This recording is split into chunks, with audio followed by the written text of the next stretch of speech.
Greetings YouTubers and welcome back to my channel. What you see there is a boiler made by a company called Maine, and this particular model is the Combi Eco. The problem with this boiler is that the pressure gauge when the central heating system is on is moving up into the red. I believe this is due to the expansion vessel needing repressurizing. However, I have had this problem persist for a while and I'm of the opinion that at this point it might be wise to change the expansion vessel and change the pressure relief valve and then repressurize the whole system properly, and then I think it will be good to go for a number of years. I'm not sure what the life expectancy of an expansion vessel is, but this boiler is now 8 years old and it may be time for a change.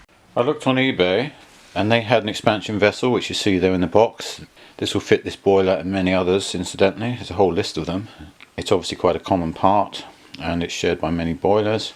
I got the expansion vessel, that's the red thing here, and I got the pressure relief valve, both of them for about £50, 2-day delivery, free postage, all included. So if you consider that versus £190 to replace it, we're really looking at £140 for labour. So this time around I'm going to try to do it myself, and I'm going to take you through it step by step.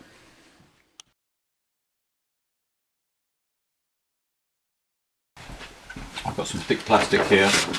We're on carpet of course, so we have to do whatever we can to protect the carpet, and I've thrown down a sheet to try to absorb anything.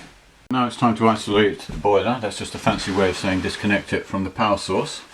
This particular boiler has a plug on the end of the cable. It's plugged into a wall socket down there, which you can see.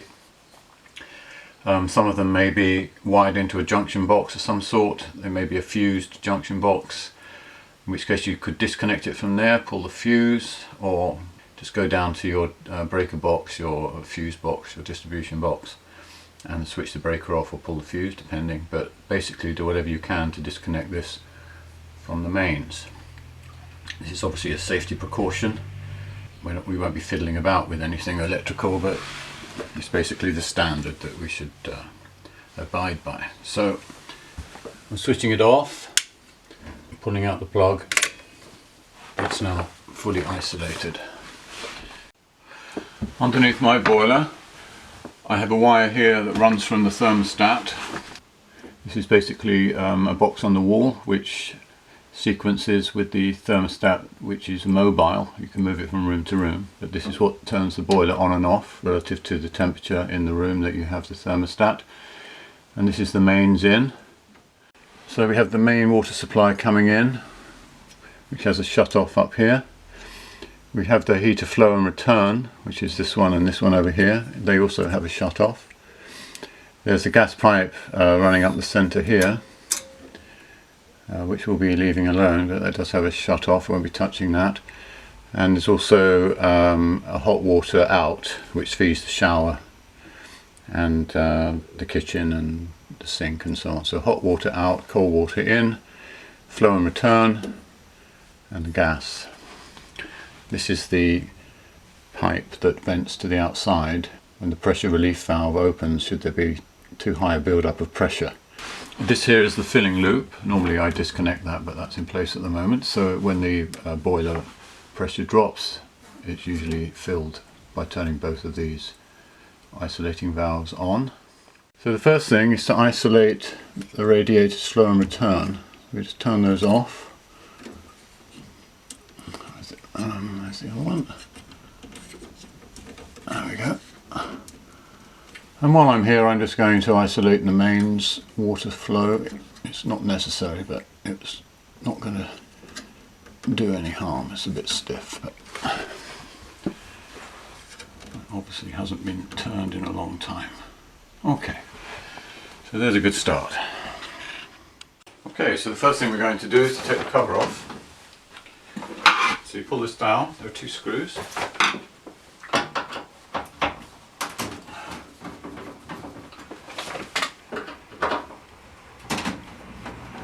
At this point the cover will lift.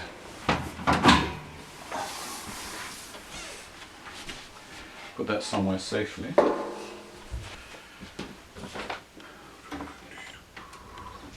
Now, it's not necessary to drop this down at this point, but we do need to remove this cover here so we can get to the parts we need.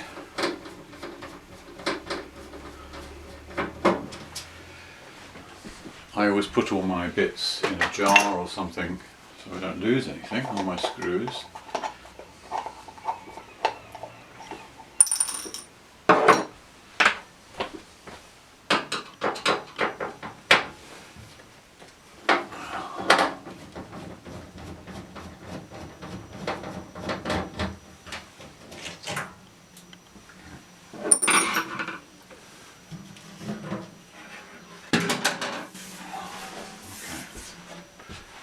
So you can see inside the boiler, here's the heat exchanger. This is the part we'll be changing. I can already see it's a slightly different colour than the replacement one that I've purchased.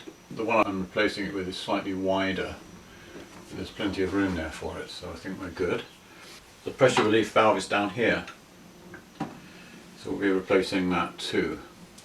But we can't do any of that until the boiler itself has had the pressure released and had the water drained from it.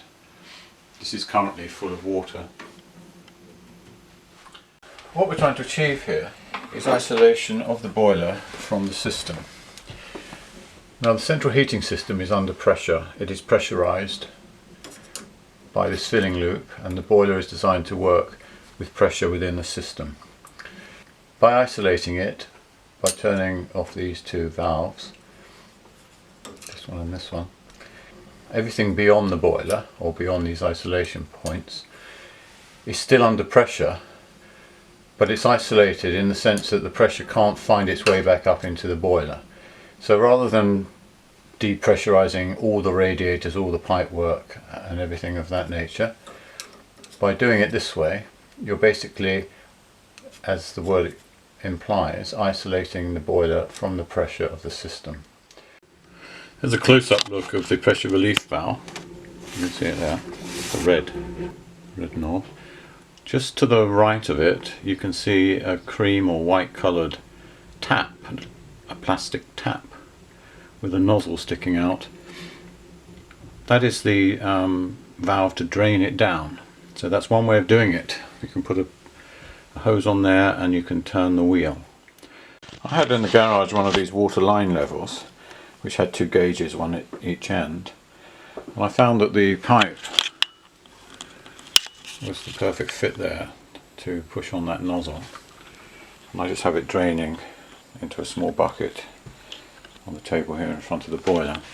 I put the camera there so you can see what's going on. I'm reaching in here, I'm turning this white knob here.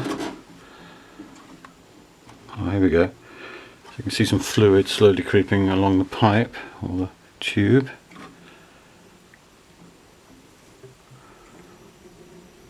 Looks surprisingly clean.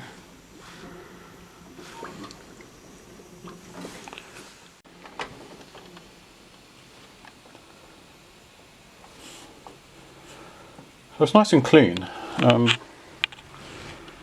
Looking very clean, which is a good thing. So here we are about a minute later. Probably got 2 to 3 litres in the bucket. Still coming out.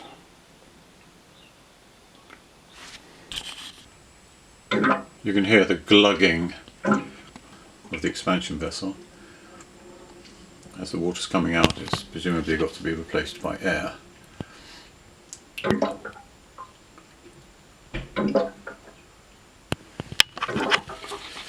This is still filling up. I emptied the bucket. I got 5 litres of water out so far, so I'm going to open up the valve again.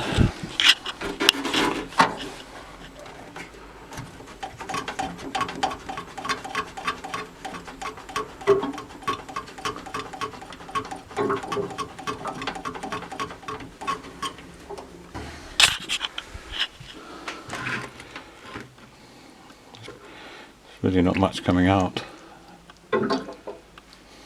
Okay, we may be close to emptying the vessel at this point. The top of the expansion vessel has a valve like this. It's the same kind of valve you find in your car tyres or your bicycle tyres. It's called a Schrader valve, if I'm not mistaken. There's also a tool like this, which is designed to fit over the valve. There's a hole in the centre for the sort of valve stem to go into. So you can put that in and turn it and effectively remove the valve and replace it with a new one. So what I decided to do is to undo the valve at the top of the expansion vessel to let air in.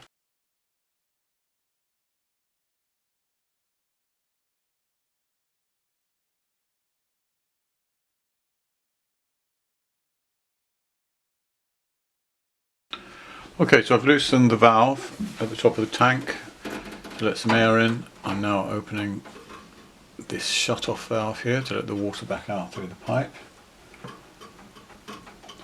And it's flowing quite freely now, quite fast. It's flooding out really fast.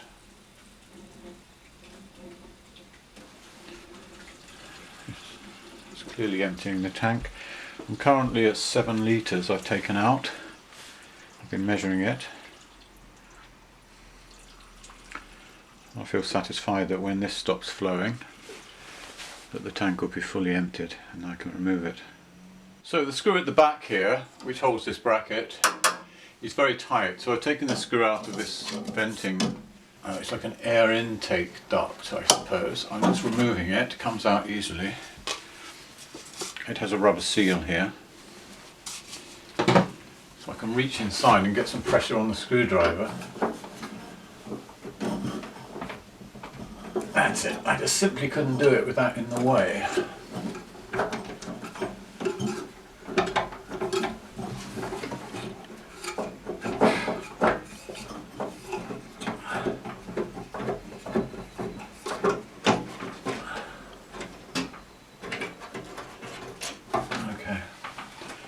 Okay, so I'm going to reach in with my adjustable spanner to undo that bottom knot, the one that is attached to the pipe.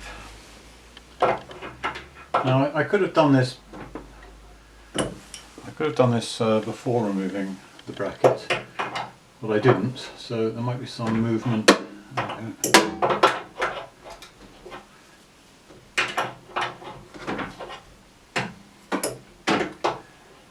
I probably would have done it before if had I done this again, because it would have kept the expansion tank stationary. It didn't really matter, it came off fairly easily anyway. Okay, so now this pipe is free. I wouldn't move it around too much, just know that it's free. There seems to be some sort of washer, but sitting on top of the flange, on top of the pipe. There seems to be some sort of washer. Once again, very loose. Can't see anything there holding that in. I'm just going to reach in and do it with my hand.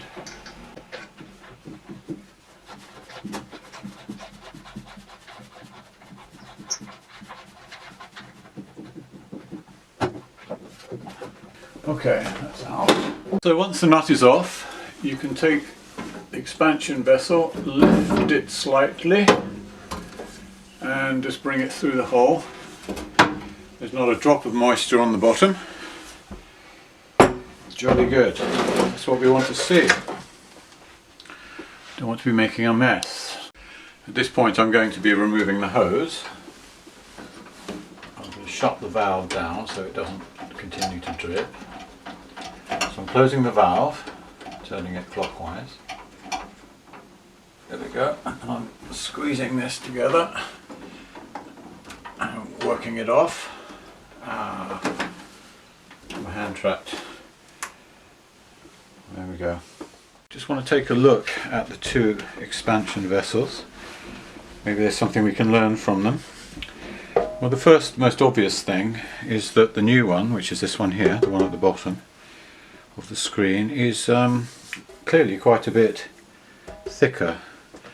Now I notice there's plenty of room inside the boiler, so I don't think there'd be any problem installing this. The bleeder valve is basically in the centre at the top, as you'd expect. It's the same thing.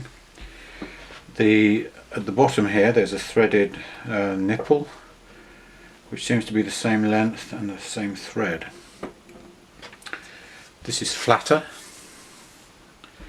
This one is contoured in various ways, which I don't understand exactly. I don't see that that was necessary for this particular boiler, but it might have been necessary for another boiler. This particular expansion vessel is used in many boilers from other brands as well. Technically this is 100 centigrade to -10. This says 90 centigrade, plus 90 to -10. There's a difference there. They're both 10 litre. This is suggesting that you pump it up to 1.3 bar or 0.7 bar. That's what it says here. And I assume that depends on how many radiators you have in your system. If it's a small system, you'd use 0.7. If you have a larger system, you'd use 0.3. This is suggesting, they sort of averaged it out, they're suggesting that you pump it up to 1 bar.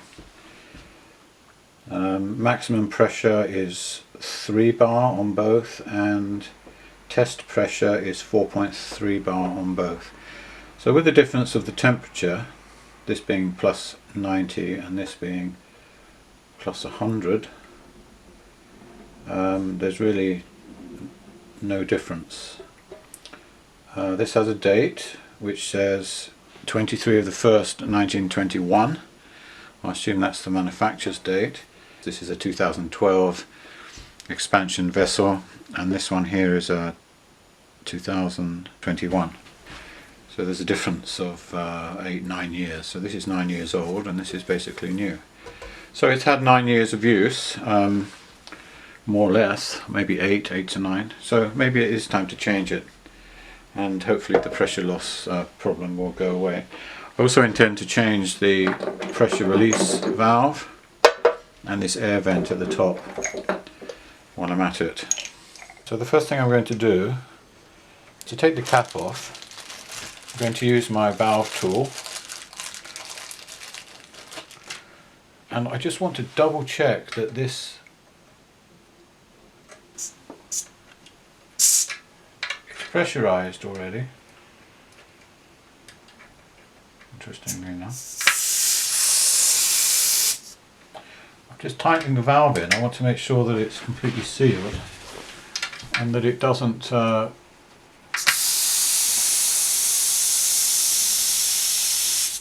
come loose.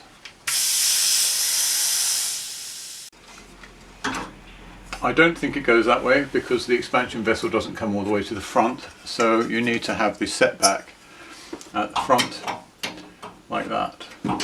Okay, so I'm going to offer the expansion vessel in.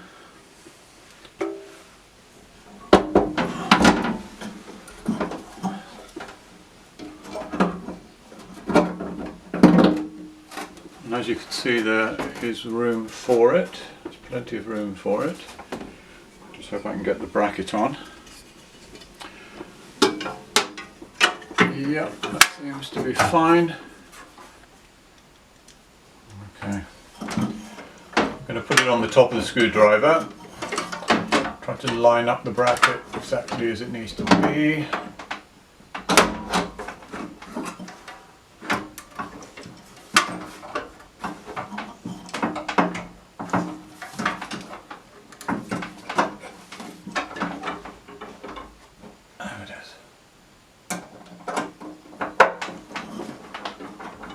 Okay, a bit of a struggle. Got it in. I ended up putting the bracket behind the metalwork here. Let's see if I can get it back on the outside. Yes, I can. That will work nicely. And I can see that because there's a mark there where the screw was. So, get that in.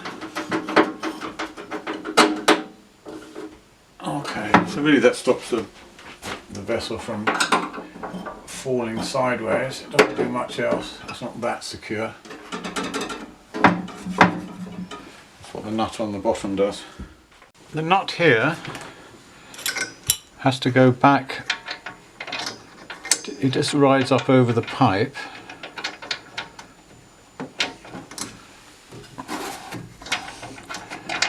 You might have to adjust the vessel slightly, and threads on.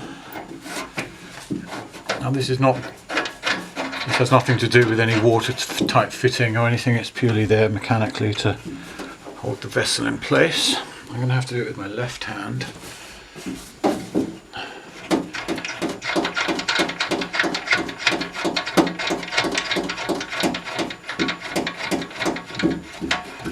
Okay, so it's hand tight.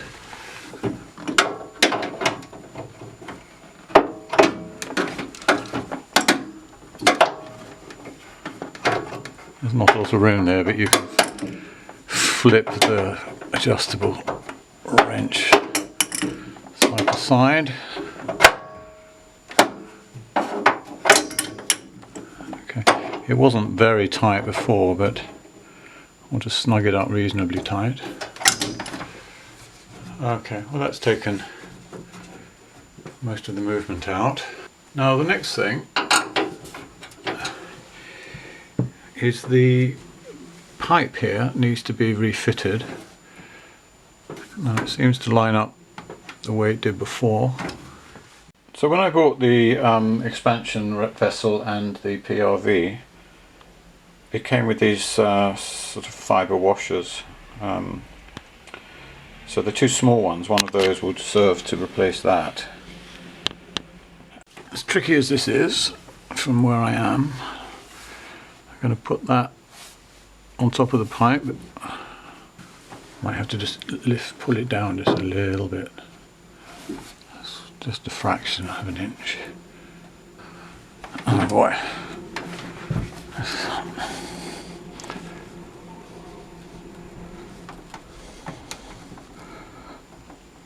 There we go. Okay, there we go. I sort of seated that on top there. That was a bit of a struggle to line that up without doing too much. Oh man, it's come off. I thought I had it there for a second. Let's try it again.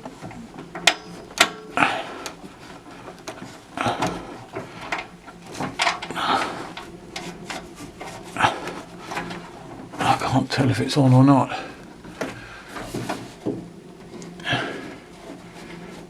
I think it is, yep. Yeah, it didn't line up perfectly. There's enough flexibility in the pipe to allow for that.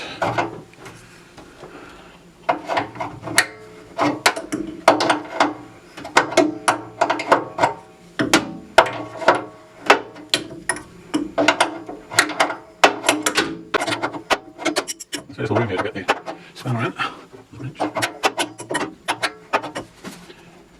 Yeah, it's too tight to turn it by hand.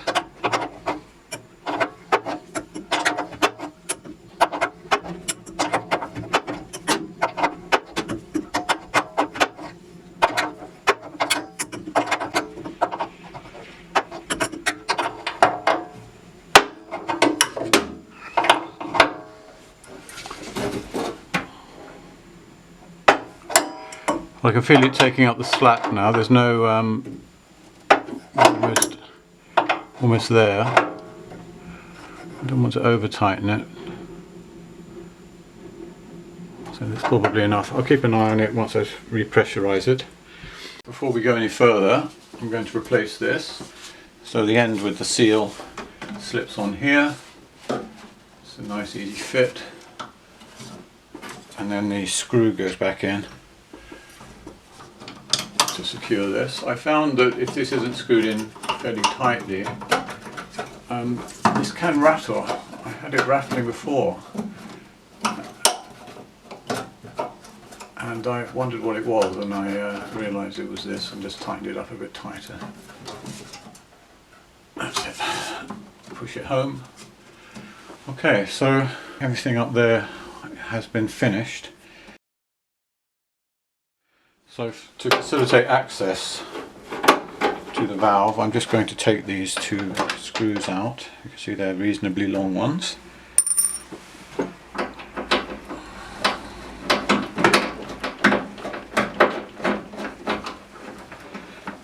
You could have lowered this down earlier, but I find that they're quite fragile.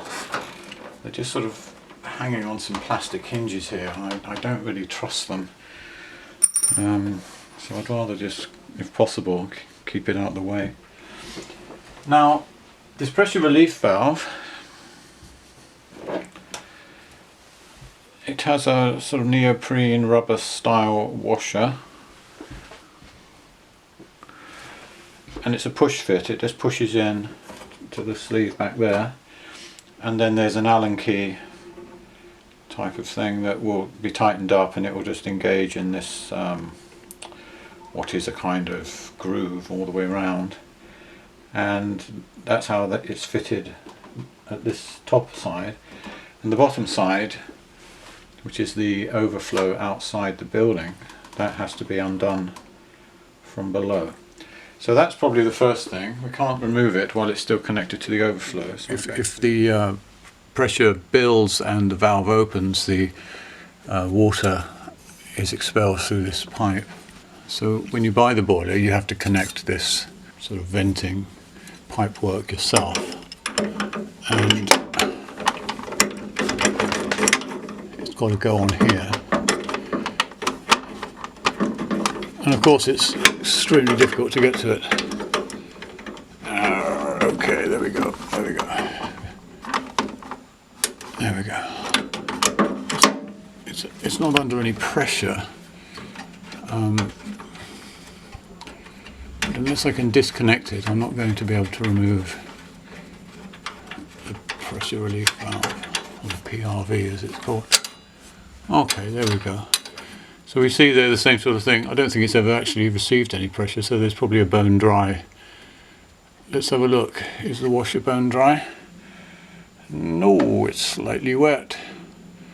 What does that tell me? I don't know. It tells me that perhaps we have had some pressure being expelled through it, which is possible. The boiler has been increasing in pressure, hence this is why I want to change the expansion vessel.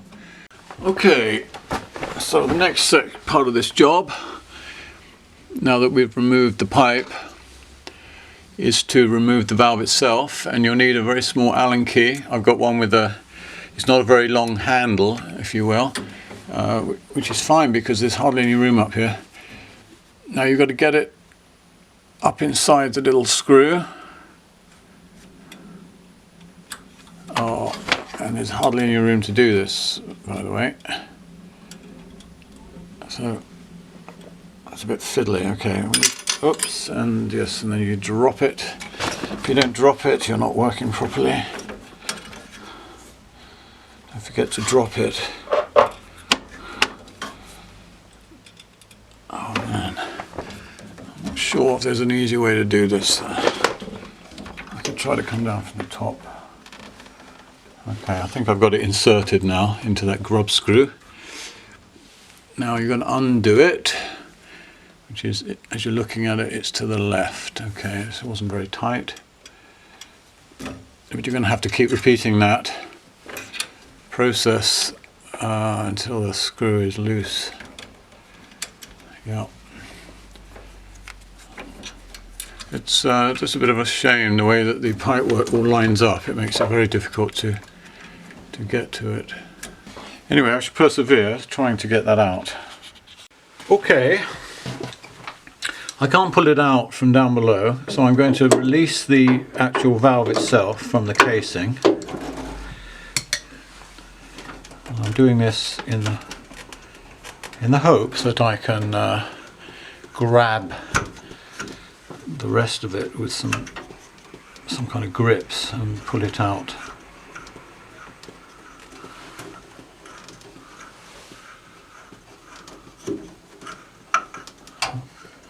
This is unthreading slowly with some resistance. Okay, it didn't all come out.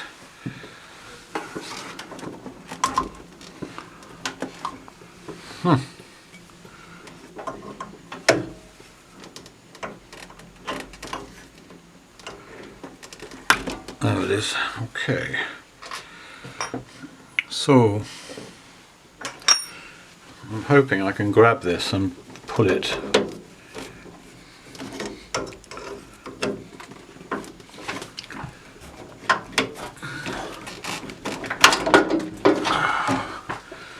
And I did. You saw it, folks. Well, there's some nasty black shit. Some nasty black liquid that came out as I pulled out the valve. And this, folks, is why we put plastic and a sheet down. Because if that had gone on the carpet, it would have ruined the carpet. Okay, so this came out. That nasty black stuff went everywhere, so be super vigilant about that. It will ruin your day.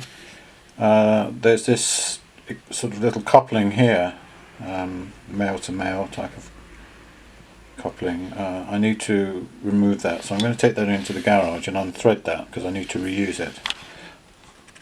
I won't be showing you that because it's very straightforward.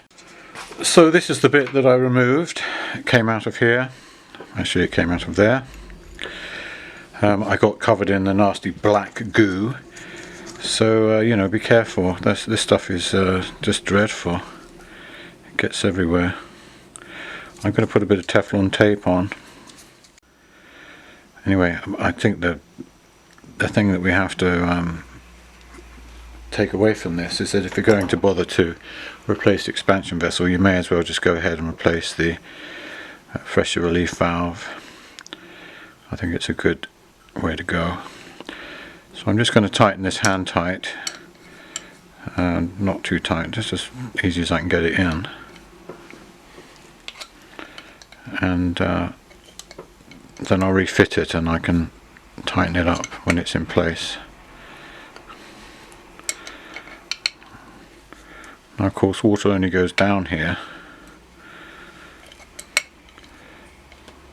if the valve opens. So there's no pressure per se inside this part, it just vents to the outside.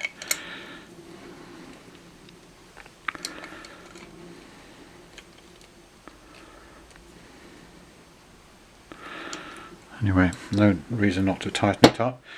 First thing I'm going to do is put the grub screw back. I just had a horrible thought that if I drop it and it goes down inside the tube here, I'd be in a right old mess. So occasionally it's worth doing some prevention. So just in case, I'm going to put a plastic bag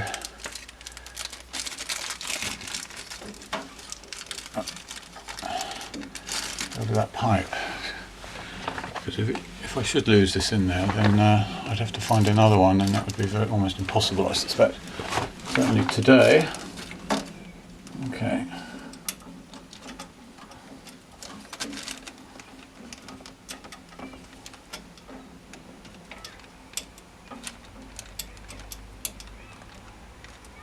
Okay, so I managed to thread it. I can see inside the fitting, so I'm threading it up to the point where I can see it coming through, which is right there.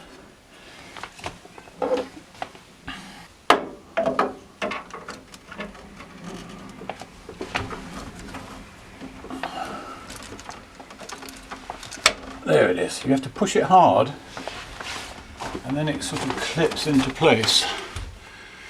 So yeah, be ready for that. You've got to kind of push it hard and then it clips, and that was why presumably it was difficult to take it out. So now I'm going to remove the bag. I'm going to put another washer in. I found a replacement washer. I'm not suggesting this is necessary, it's not. But while I'm at it, I might as well put this one in. It's not going to do any harm. But of course there won't be any water on this side of the PRV unless there's a problem. It's a fairly easy job, it's just there's no room to do it, and there we go, it's fallen out once again. I might be able to just slip it inside the nut and let the nut support it until it's threaded. Yeah, there we go. So it's sort of seated inside the nut until I can get a few threads on. There we go, I've got it started. So I'll just hand tighten this as much as I can.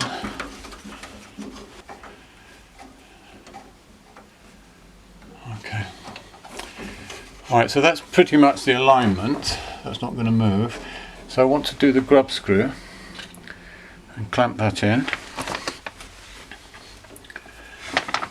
Now that I've got that in, let's tighten this all the way.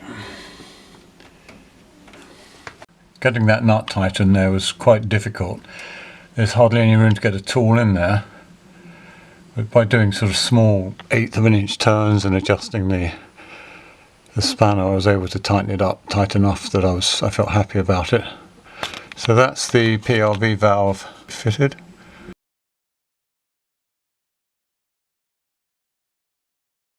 So the last thing I want to look at is this air vent up here, which you can see has been venting, I think, more than just air. There seems to be some liquids coming through. It's been probably evaporating off there. This could be another source of potential pressure loss. This is the replacement part. As you can see at the bottom there where it's threaded, there's some sort of neoprene band to seal it, and there doesn't seem to be any way to unscrew it except to grip it. To grip it with some sort of a tool like that. So I think I can get a grip on this. There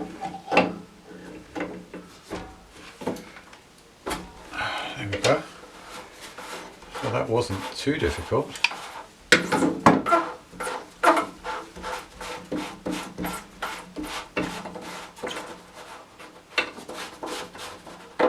Okay.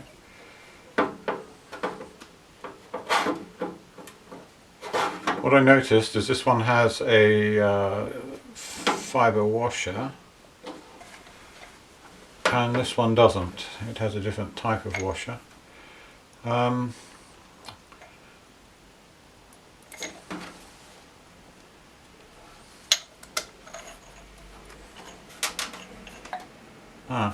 This also has a rubber washer and a fibre washer, which is interesting and slightly alarming, as I don't have a replacement fibre washer that I'm aware of.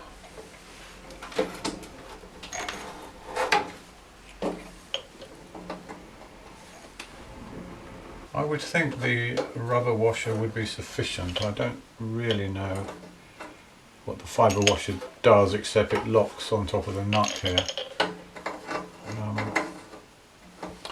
I suspect it would be okay without. As it happens, I was able to find a washer the same size. When it's fitted, it sits just below the rubber ring, just fractionally below, and I assume it will compress when it's tightened down. So I decided to go ahead and include it.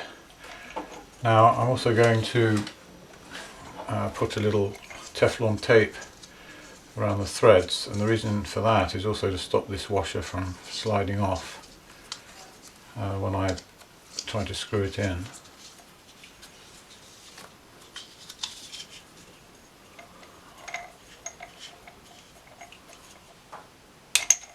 I'm just hoping there'll be enough there to hold it. Yeah, just about. Okay.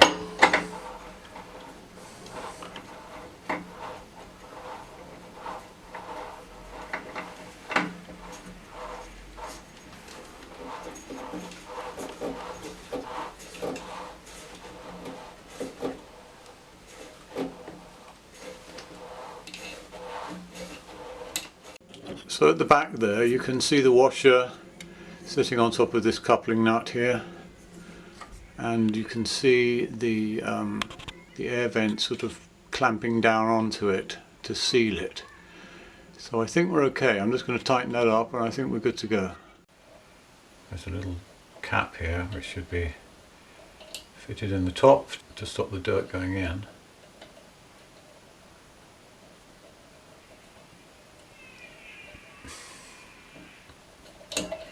Shouldn't be tightened all the way, just leave it loose. I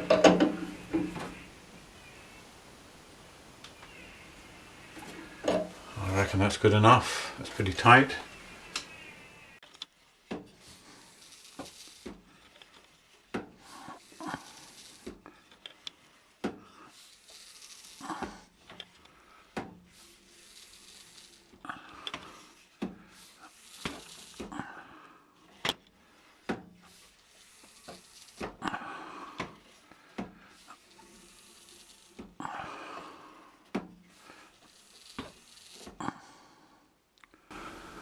Okay, that's at 1 bar.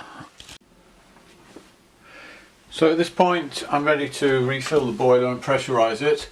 First thing I'm going to do is to open the valves underneath the boiler, the ones that we closed in the beginning. That's the flow and the return to the radiators and the cold water supply. The filling loop is this loop here, this hose. It comes in off the mains to here. There's a way to shut it off there, and there's another way to shut it off up here. The idea being that when you isolate it from the boiler, you turn both of them off so nothing can get past and find its way into the boiler. Now today they recommend that you take the filling loop away in between fills. So you can see the pressure gauge. What I'm trying to do is to bring the pressure up to somewhere in this green triangle, probably halfway up, which is effectively the 1 bar line. So we'll be looking at it together. I'm now going to open the mains. You can hear it rushing in. I can also hear the air escaping from the vent at the top.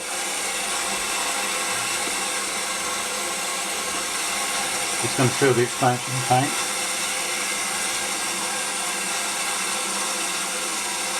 There's a lot to fill up before we start building pressure.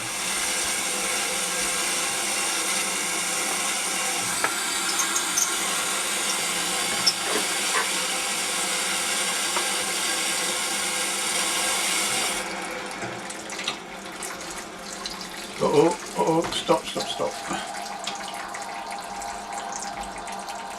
Well, that came up pretty quick.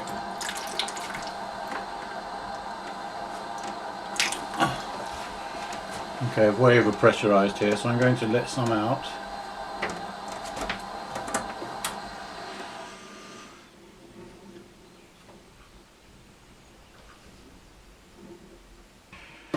The pressure's still a bit high, so I think what I'll do is I'm going to open up the valves to the radiator system, either side of the TF1. Okay, that's alright. It's a little high for my taste, so I might vent it slightly, and I can do that by opening the TF1 at the bottom. Relieve some of the... I'm going to reduce the pressure in the system. What I've done is I've filled the Fernox filter. I've isolated it from the system by these 2 shut-off valves. I'm just going to let some of that water out.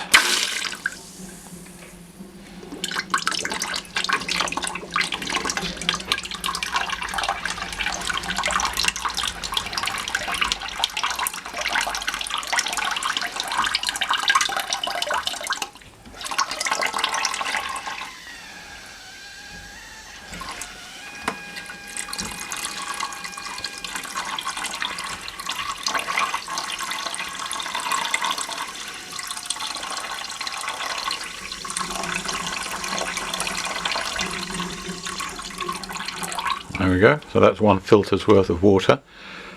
I'm just going to shut it off again and then open it up. It's basically filling up again, so I'm just bleeding it from the top, letting the air out.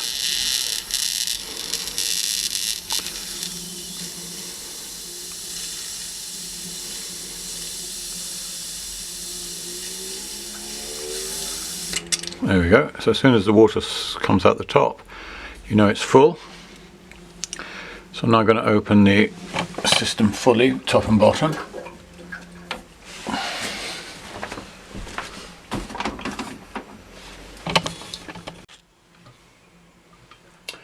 So you can see the pressure gauge there, the needle's just inside the green. I'm going to put a little bit more in. I'm going to use the filling loop to do it. So I'm just going to add a little bit of water, hardly any. There you go, that's enough. So it's about a third of the way up. That's good enough. Now, most importantly, I've checked everything. There's no leak back there, which is important, where we connected the expansion vessel to the pipework. That's fine. That's where the air vent was attached. That's bone dry. There's the pressure relief valve, and that is also dry. There's no problem there. I've checked the valve for leaks. That's fine. There's nothing wrong with the valve. Everything looks fine. I've given it you know, 10-15 minutes to sort of settle in. I just want to make sure that everything's good. The pressure seems stable. What I'm going to do now is put the cover back on and fire it up. Just want to make the point that this is simply how I have handled it. I don't guarantee anything I've said as being the correct way to do anything. Just thought it might be of interest to somebody that may want to know what's involved. If you've enjoyed this, or if you can use this in any way, please subscribe to my channel. I hope this has been entertaining and useful in some way to you. I can confirm I have hot water in the bathroom. Even though I've turned the tap off now, it's still continuing to heat the reservoir. Well, finally the thermostat kicked in. You can see the light here that's indicating that the radiator is working. The pressure has temporarily dropped, which you would expect to start with. As it heats up, it normally starts to increase in pressure. I can hear a little bit of air escaping through the vent at the top. But other than that, I think everything is probably okay.